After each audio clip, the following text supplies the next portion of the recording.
Mga boss, magbabaklas tayo ng power supply.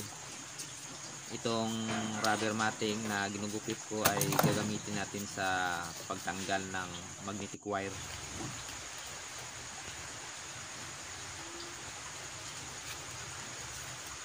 Napaka-inam nito gamitin sa pagtanggal ng magnetic wire mga boss.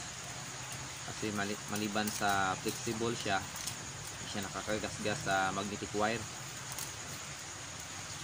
Itong magnetic wire kasi na ginagamit natin ay aluminum wire. So manipis ang insulation nito, napakadaling magasgas.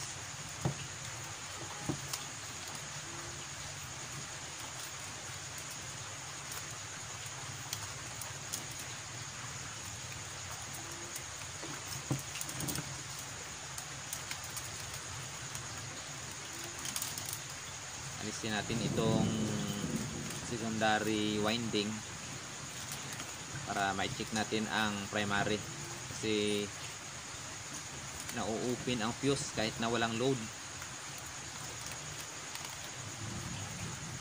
Baka may short sa primary, so check natin.